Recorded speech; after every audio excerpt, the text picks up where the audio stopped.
of you, if this is your first startup grind?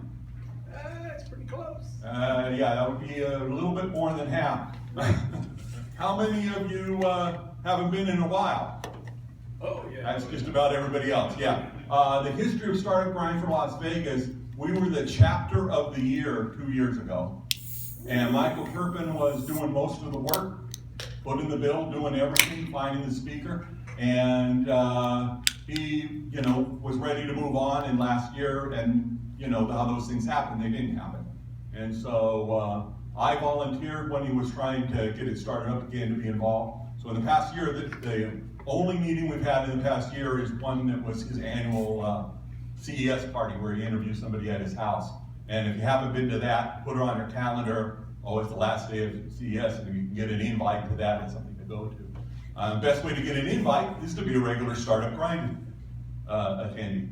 So we are now trying at this point to schedule one every month for the next 3 or 4 months. Probably take some gap in the summer, and then we'll see what happens.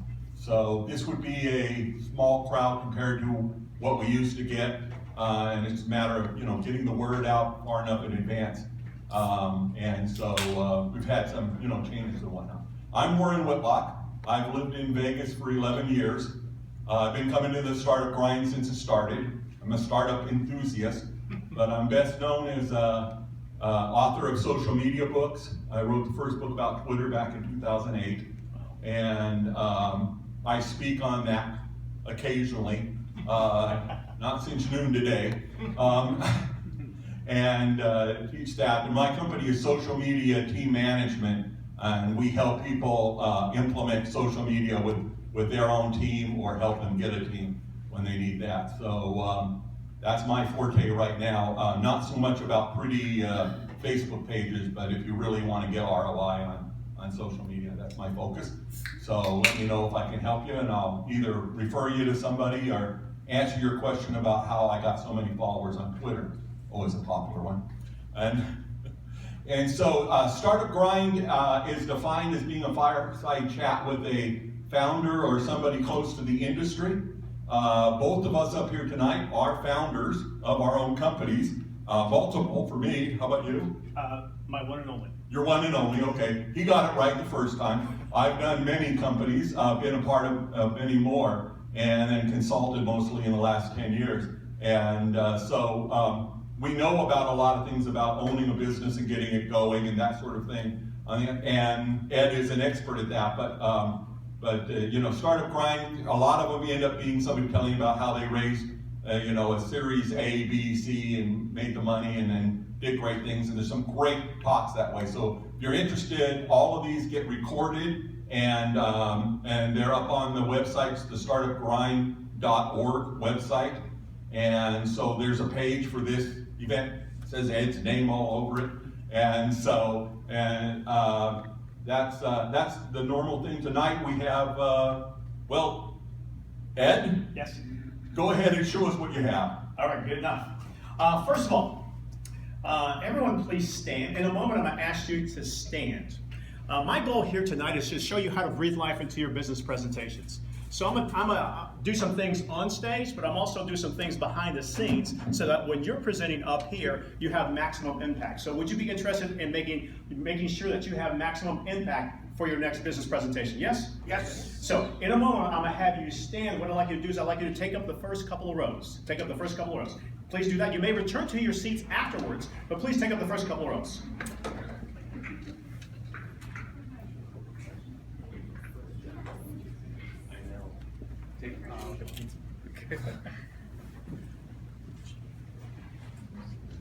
Sitting, standing? Sitting. Just okay. First couple rows. First couple rows.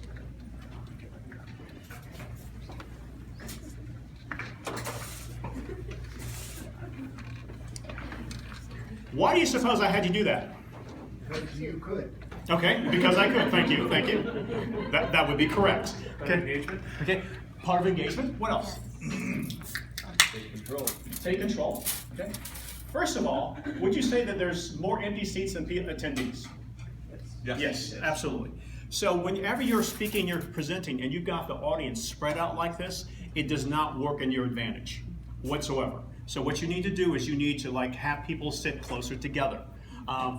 It gives you higher energy, it's easier to make eye contact, etc. Does that make sense?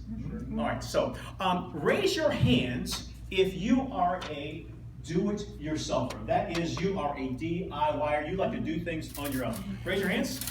Okay, look around, look around, look around. Okay, look at these do-it-yourselfers. Do-it-yourselfers, keep your hands up. If there was a do-it-yourself project that was witnessed by your friends, your family, your neighbors, that looking back on it, you should have never done. You got one of those? Okay, so please at your tables, oh, she's laughing real hard. Okay, so please at your tables in groups of either 2 or 3, you may put your hands down, and 2 or 3, please discuss what was that DIY project, that do-it-yourself project that looking back on it, you should have never done. You got 30 seconds, talk among yourselves, go.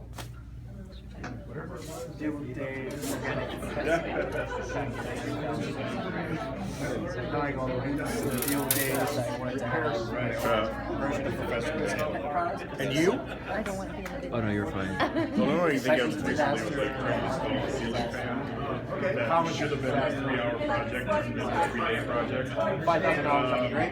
And it was all about what I found in the ceiling that wasn't fair and had to make compromises. You know those standing things? So I bought one of those chairs for the ottoman, and there's 4 pieces. Half-assed job and a couple of people. All right, let's chat about it. Let's chat about it. Who has one? Who's got a DIY story? Okay, you're being pointed out, Molly. Okay, Molly. I mean, everyone's pointing at Molly. So Molly, what, just 30 seconds or less. What's your DIY project? I tried to put together a table. You know, they come in like 8 different pieces. Okay, so IKEA table. Yeah, and you try to screw everything in, follow the directions. I thought, this is my time to shine. I can do it, and I should never have even tried. Was anyone hurt? No. Okay, all right. Just my pride. Okay, what's over here? Yes. I was doing some plumbing, and I was sweating a copper pipe while it was still in the shower stall. Oh. And I caught the shower support, the wood, the 2x4s. Yes. I caught that on fire, and it sat there and Oh. smoldered for like 20 minutes. Oh, you set the building on fire. Okay, great. Anybody on this side? You have a DIY story. DIY, I call this DIY going BAD. Anybody? Well, in my family, that's what it's called. Oh, you got one? It's not a home improvement project, thank God, but my first business actually, I tried to start my own Keynote website, build my website myself. Build your own website, okay. It was an utter disaster. It was terrible. Nothing worked at all. It was a $5,000 failure. So $5,000. So somehow you managed to charge yourself $5,000. Yes.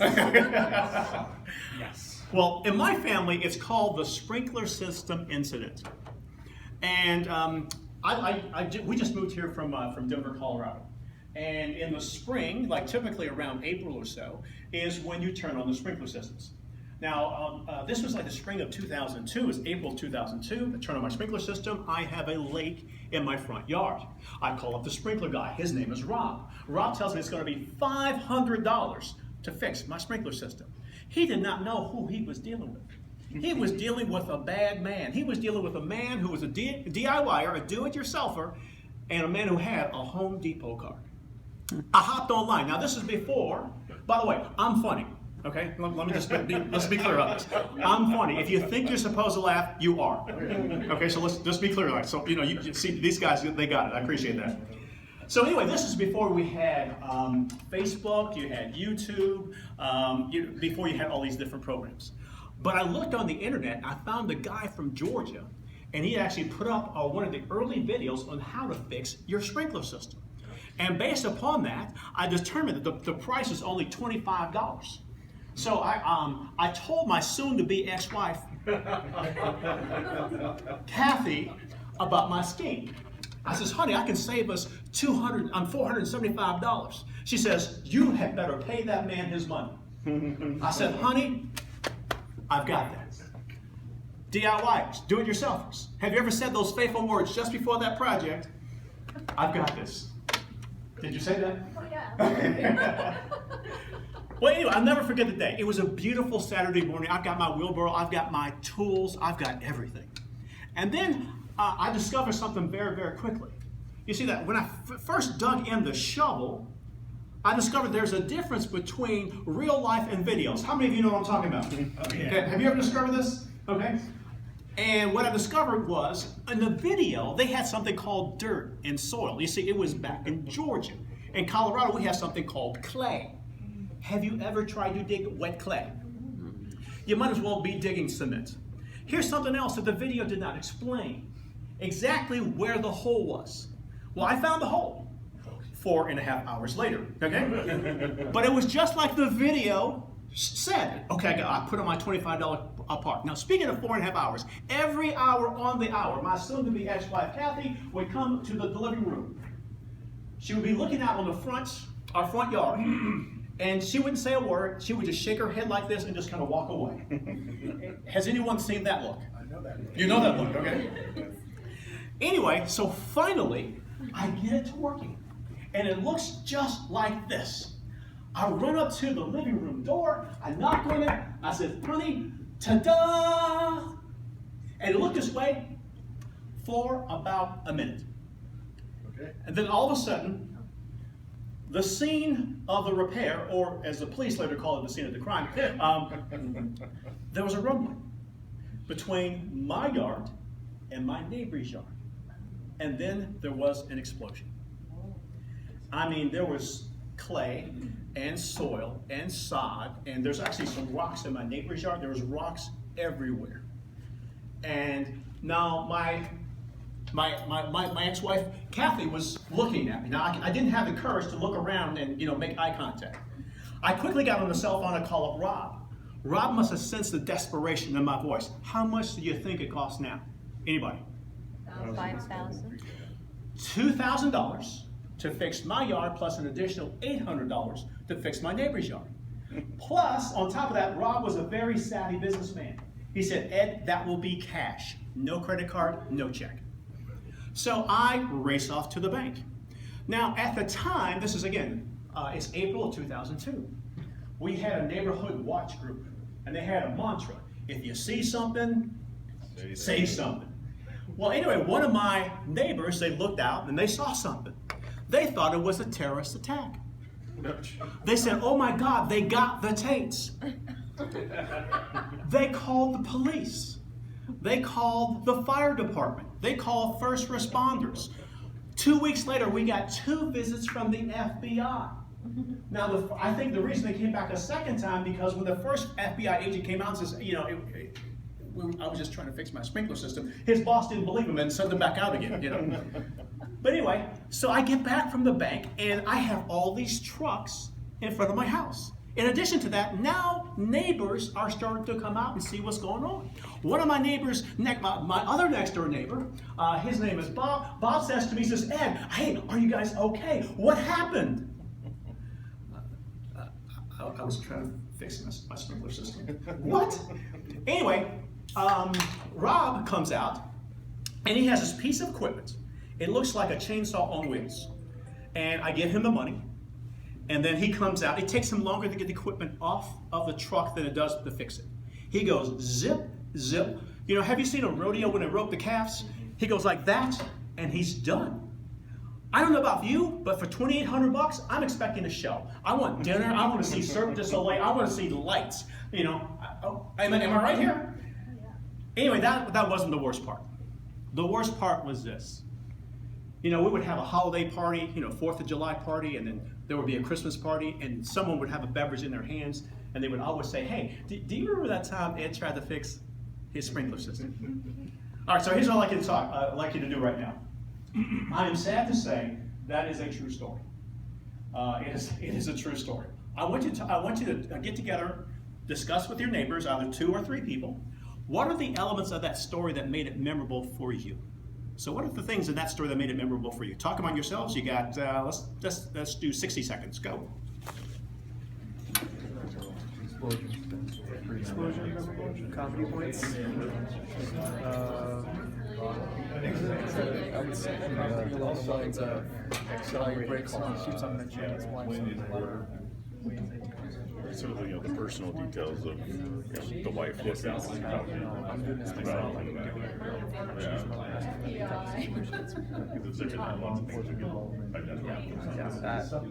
A lot of exciting 5 seconds of work in between.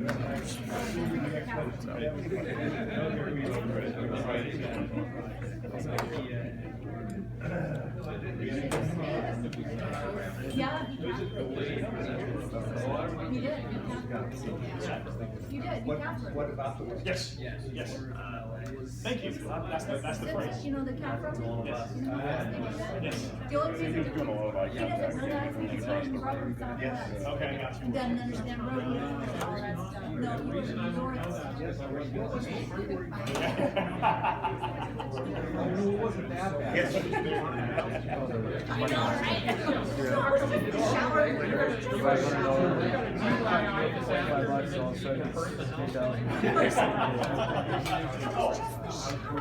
Yeah, Patty beats it, she wins the house. I think you won. You won. What are some elements that made it memorable for you? Anyone? The subtle humor. The subtle humor. Okay, thank you. Thank you. Okay. What else? It Yes. seemed to have a lot of elements from romance to terrorism to Romance and terrorism. like a I think I'm gonna have him be my marketing person. There's and the sprinkler system story. There's romance. There's danger. danger, and it was your personal story. Okay, thank you. Yet you were happy, so. Appreciate it. Not at the time. A lot Yes. of highs and lows that took you on the roller coaster to keep you A engaged. lot of highs and lows. Took you on a roller coaster. What else? It had a beginning, middle, and end. A lot of Yes. stories don't. Okay, thank you. Thank you. Okay. Anybody else? Ladies?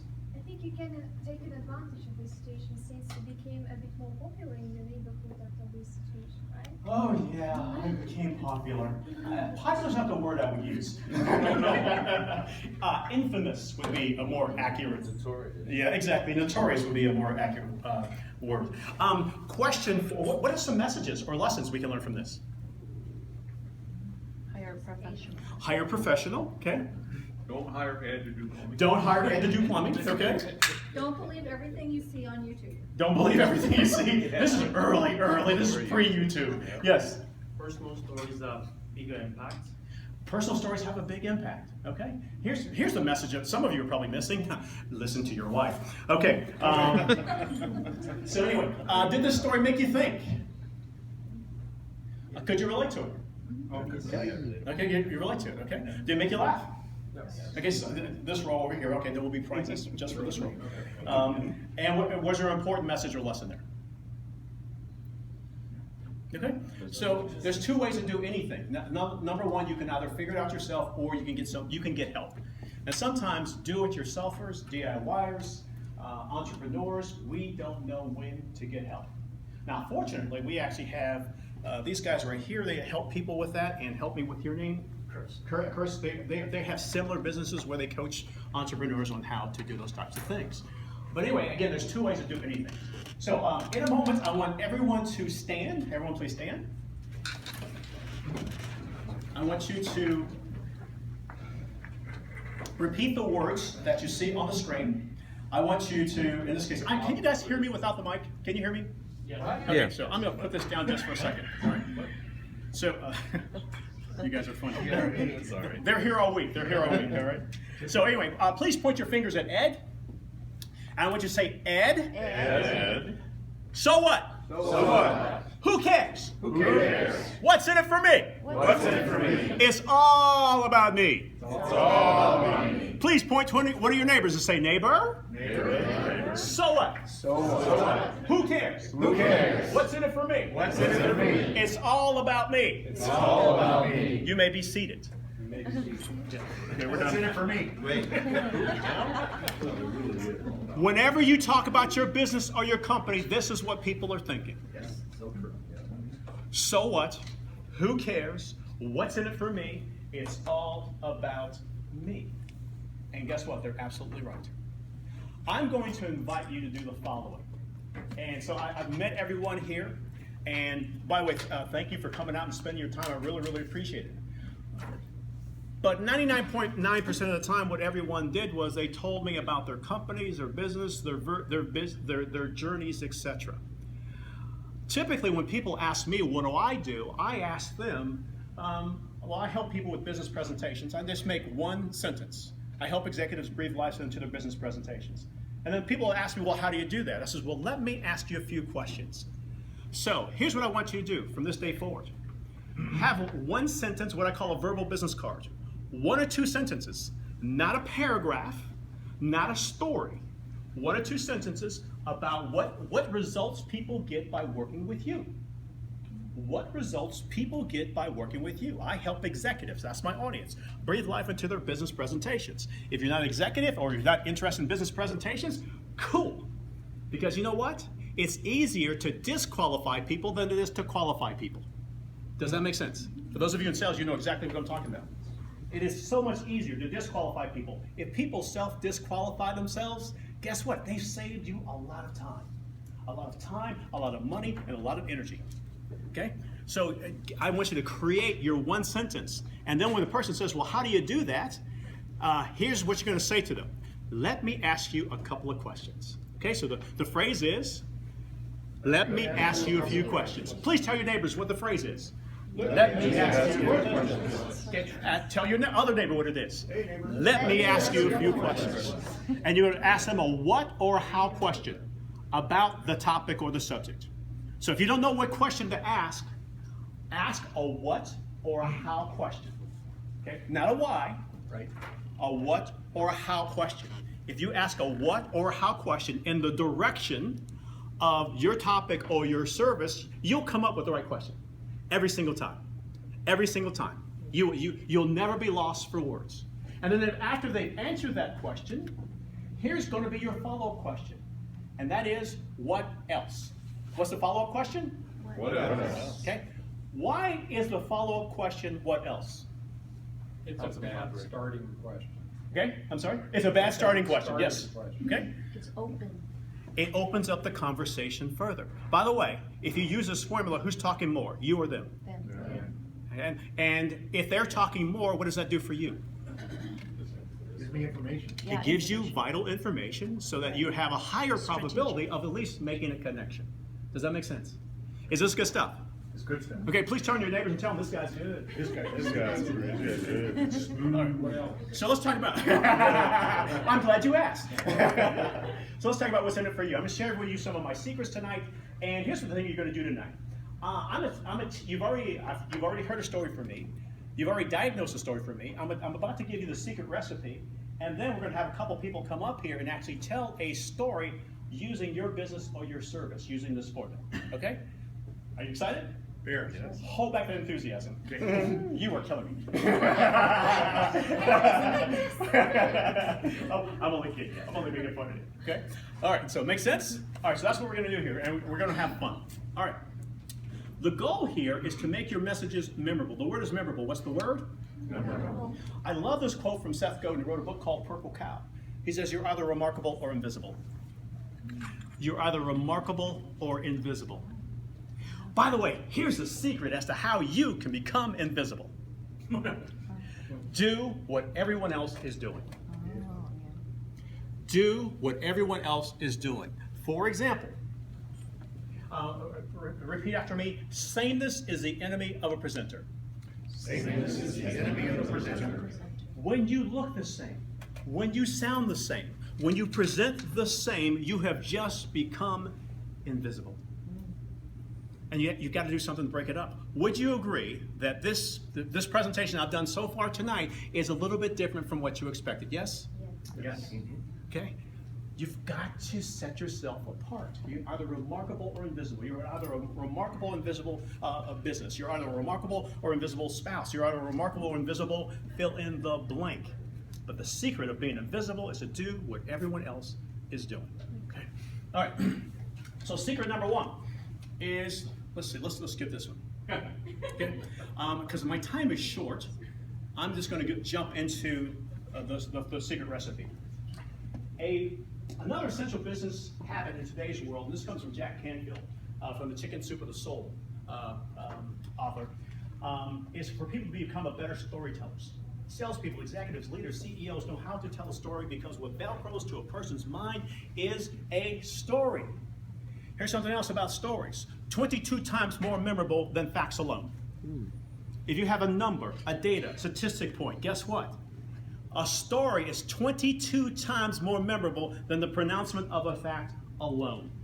So if you want people to remember your message, you want them to remember your company, you want them to remember you, come up with a small story, a micro story that's memorable. But Ed, I have no stories. If you have data, you know what data is? Data is a bunch of stories that have been scrunched together. Go into your data, find a data point that represents the point you're trying to make, and tell that story. You always have stories. Okay? All right, so everyone put up your hands like this. Repeat after me. Stories are sticky. Stories are sticky. Please tell your neighbors. Stories are sticky. Please tell the people in back of you. Stories are sticky. Stories are what? Sticky. Stories are sticky. So I'm going to teach you my recipe as to how you can tell stories. Here's something else, by the way, a great resource for you. It's called Made to Stick by Chip and Dan Heath. Best-selling book on presentation skills ever. Ever. Here's the thing I like about it. It says, think 3 to 1. By the way, a great resource for you. It's called Made to Stick by Chip and Dan Heath. Best-selling book on presentation skills ever. Ever. Here's the thing I like about it. It says, think 3 to 1. This is a secret recipe in terms of making your messages memorable.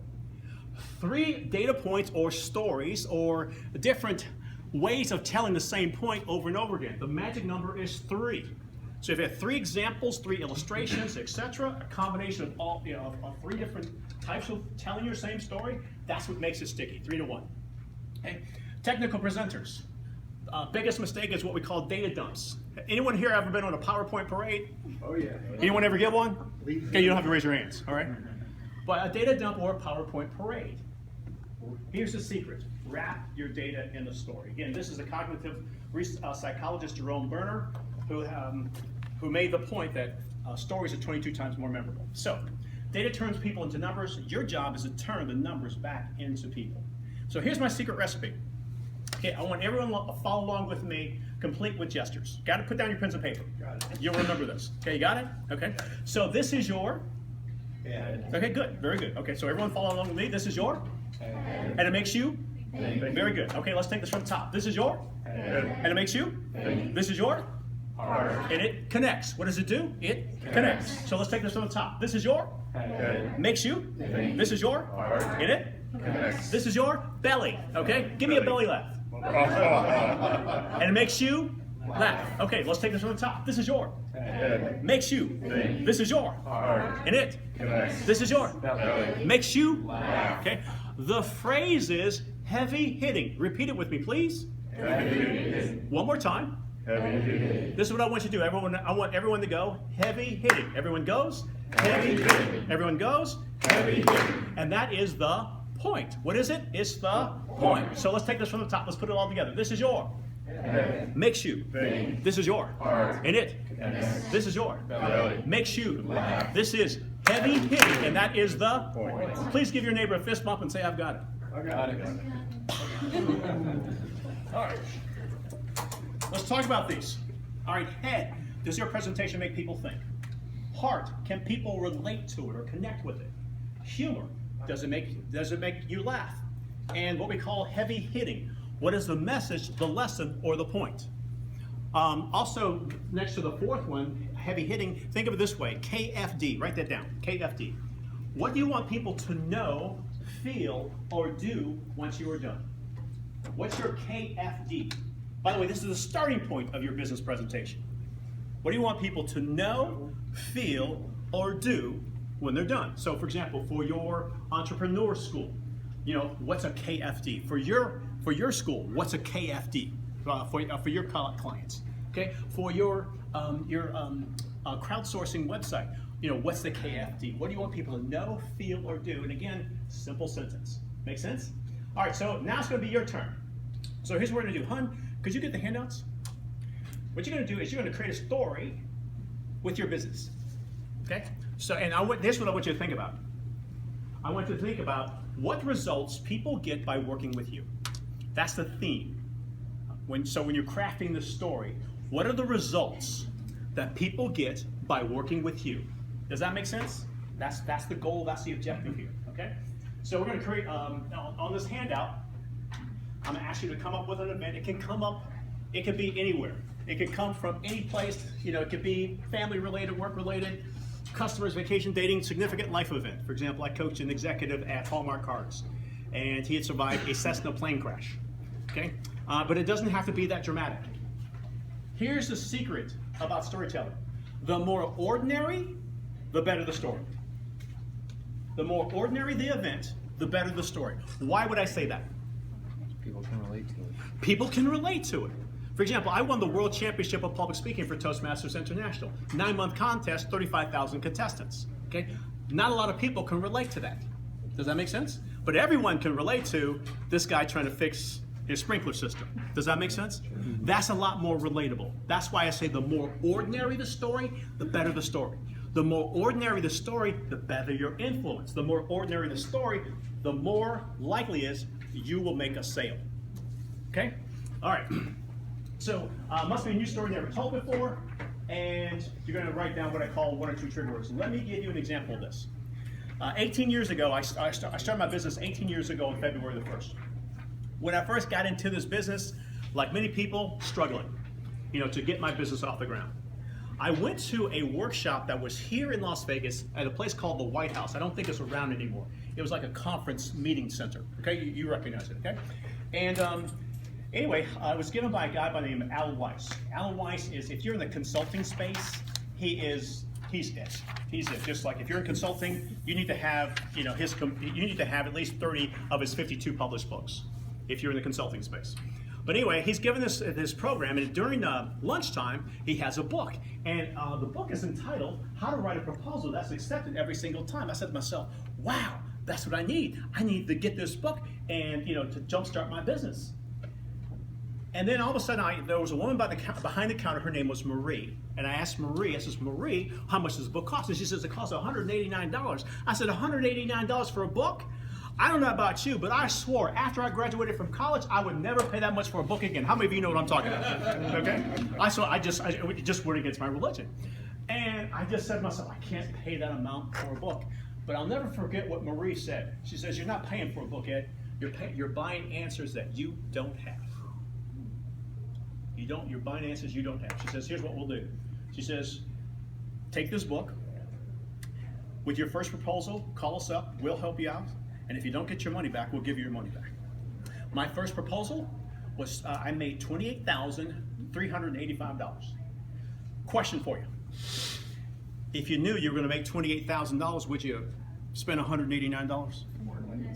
And the answer is, of course you would. Of course you would. Okay? So anyway, and again, the point I would make here is sometimes do-it-yourselfers and entrepreneurs don't recognize the difference between an investment and an expense. And sometimes the best investment is for yourself. Does that make sense?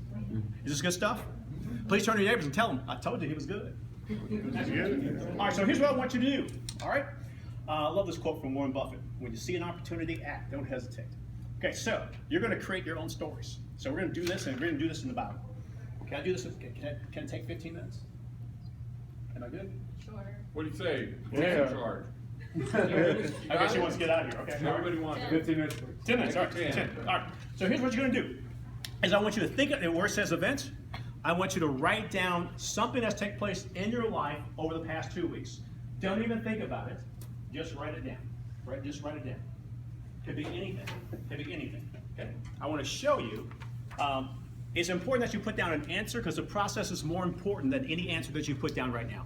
So in this case, think of it as a placeholder answer so that you can learn the process. I want to teach you the process as to how you can create your own stories. Make sense?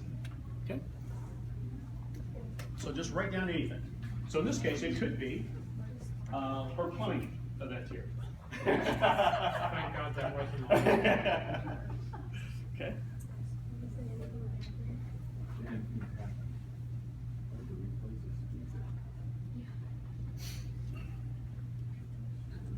After you've got your event, answer these 4 questions. What's thought-provoking about that event? By the way, just write down what I call trigger words. Since this is a personal story, all the details are already in your head. There's no need for you to put all the details on paper. So just write down question number 1. What's thought-provoking about this? What would make people think? Number two, how could others relate to this? How could others relate to this? So for example, what's thought-provoking about this? $189 for a book. Wow, that's a lot of money. Okay. How could others relate to this? Well, an ordinary book nowadays, you can actually get them downloads nowadays, but back then, you could buy a book for 20, 25 bucks. What's potentially funny? By the way, here's the area that you can skip. So say, for example, if you're creating a story and you can't think of something that's funny, this is the area that you can skip. Because not all stories are funny, and not all speakers are funny. Okay, not all situations lend themselves to humor. So I don't want you to get caught up in the humor piece. So if you can't think of anything right now, just skip that piece. Okay? And number four, what are some potential messages or lessons? So again, I want you thinking about your product, your service, your business. How can you direct this in a way that describes results that people get by doing business with you?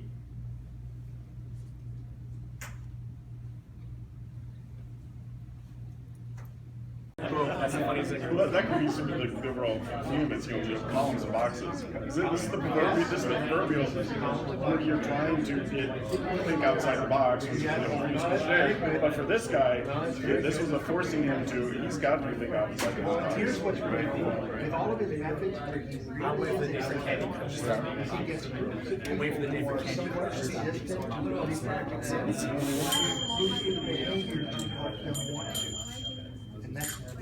Another mistake that amateur storytellers make is they explain stories in the narrative as opposed to having dialogue. Dialogue is significantly more interesting than narration. All right, does that make sense? Okay, so anything that you can say in narration is actually more interesting if you say it in dialogue. You can deliver a message in dialogue. So what I'd like you to do is, for example, there's one reason why there's so many different reality programs on TV today, because we love to eavesdrop. So if you tell a story that actually has dialogue in it, guess what? We want to eavesdrop. We want to lean in. And that's also what makes your story your message memorable. For example, I'm gonna give a piece of a story completely out of context. Okay, just to illustrate this. Mommy, I don't want to be a big boy. That's dialogue. Or, and then the son said to the mother he didn't want to be a big boy. Which of those two is more interesting? Yeah, the first. Dialogue. So, by the way, it doesn't have to be a complete paragraph. It doesn't have to be a complete sentence. It could just be one sentence. Here's another rule of dialogue. Always give the other character the best line. So if there's a funny line, okay, always give the other character the best line. Okay, if you have to be the butt of the joke, you be the butt of the joke. Why? What would that do for you? Self-deprecating. Self-deprecating. But what does it do for people? It makes your story sticky. It makes it more persuasive. Are you with me? All right, so you guys are getting like a full day workshop in less than an hour. All right, so you got one more minute. Let's fine tune the story, and then we'll close it up. Okay, 60 seconds. If there's dialogue that needs to be in the story, please create that now. Go. Okay. All right. Everyone, please stand. Please stand. Please stand. Get together with your teammates one last time. Please give your teammates a group hug. A group hug. Group hug. All right, bring it in. There you go. There you go. Absolutely. No. I am Christian now. You may be seated. You may be seated. Quickly. What are some things you got out of this exercise? Anyone?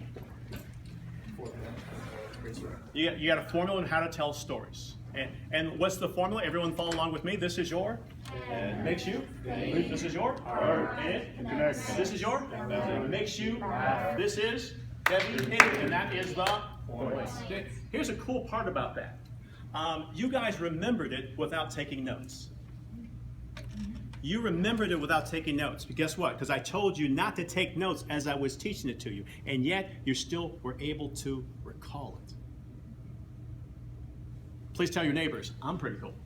I'm pretty cool. Okay. What else? What else did you get out of tonight? Anybody? Is this something that you could use? Yes. Okay, good. Anybody else? All right, sir, I'm gonna turn it back over to you. Great. Okay, cool. Let's take you through a couple of questions. Sure, absolutely. And, yeah, great. And forgive me if I don't tell stories. Sure. I'm asking questions tonight. I'm usually a storyteller. I really enjoyed that. But we are talking about startups. Okay. Tell us your startup story, elevator pitch version.